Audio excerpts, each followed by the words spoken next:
Shalom a todos, aqui é o professor Jairo para mais um estudo do hebraico bíblico. E hoje nós vamos estudar essa palavra aqui, a palavra serafins, para que a gente tenha essa noção de procurar o significado das palavras em sua raiz, porque é na raiz que nós temos o significado básico de um determinado termo. E aqui, serafins, na passagem de Isaías, capítulo 6, versículo 2, vamos ler somente a parte A do versículo. Diz assim: os serafins estavam acima dele.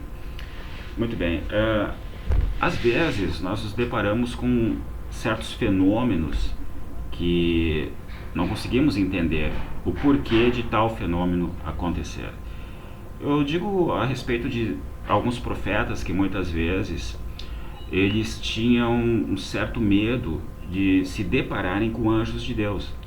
E aí nós nos perguntamos, mas como pode isso? Sendo que um profeta é um indivíduo que está habituado a receber revelações divinas, de repente ele se depara com um ser divino como um serafim, e muitas vezes eles caíam por terra, espantados. E isso levanta essa questão, né? O que havia nos anjos de Deus que causavam esse espanto em certos profetas? Aqui na própria raiz da palavra nós já temos essa resposta. Os serafins do português é a tradução do hebraico serafim, mesma pronúncia, serafim. O hebraico serafim é um substantivo masculino plural. Para que nós saibamos o significado de serafim, nós temos que procurar este significado em sua raiz. Lembrando que uma raiz ela é composta por 3 consoantes. E aqui, essa raiz da palavra serafim é o sim, o resh e o p. Saraf. Vamos pesquisar então essa raiz. A palavra, o verbo, a raiz saraf, ela é encontrada por 125 vezes na Bíblia hebraica, sendo que a primeira delas está em Gênesis, capítulo 11, versículo 3. Vamos ler essa passagem, que diz assim: e disseram uns aos outros: eia, façamos tijolos e queimemo-los. Esse verbo queimar é a tradução do saraf hebraico. Outra passagem, Gênesis 38, 24. E aconteceu que quase 3 meses depois deram aviso a Judá, dizendo: Tamar, tua nora, adulterou, e eis que está pejada do adultério. Então disse Judá: tirai-a para fora para que seja queimada. Porque nós temos uma condenação de morte por adultério, uma pena de morte pelo adultério, e essa pena seria que a pessoa fosse queimada viva. E o queimar aqui, mais uma vez, como tradução de saraf, Êxodo 12, 10. E nada dele deixareis até pela manhã, mas o que dele ficar até pela manhã, queimareis no fogo. Mais uma vez, o queimar como tradução de saraf. E assim você vai ver também nas outras mais 120 vezes onde esse verbo acontece.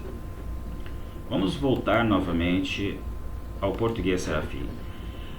Muito bem, dali nós já conseguimos interpretar o que significa a palavra serafim. Como o serafim está no substantivo masculino plural, trazendo da raiz saraf, queimar, os serafins então literalmente seriam aqueles que queimam, seres que ardem em fogo. E isso nos ajuda a entender porque muitas vezes as pessoas, ou os profetas principalmente, eles temiam se deparar com anjos de Deus, como essa classe chamada de serafim, porque a imagem deles, de fato, é uma imagem impressionante. Imagine você ter um encontro com um ser desses, um ser que ele arde em fogo, é uma tocha viva literalmente, um ser que incandescente. Imagine só você se colocar no lugar de um profeta ou de outra pessoa que teria uma visão ou um encontro com um ser desses. Então assim eram os serafins, ou assim são eles, seres que ardem em fogo. Por isso de não estranhar que os profetas eles tinham medo de se encontrar com estes seres. E nós conseguimos compreender isso a partir do hebraico. Sem o hebraico, nós não teríamos esse tipo de compreensão. Por isso, a importância do hebraico como língua reveladora. Você consegue ver muitas coisas, você consegue ver aquilo que outros não conseguem ver sem esse tipo de conhecimento. Portanto, essa explicação, como tantas outras, elas encontram a sua resposta na observação do hebraico. Amém? Deus abençoe. Até um próximo estudo. Shalom a todos. Que Deus vos abençoe.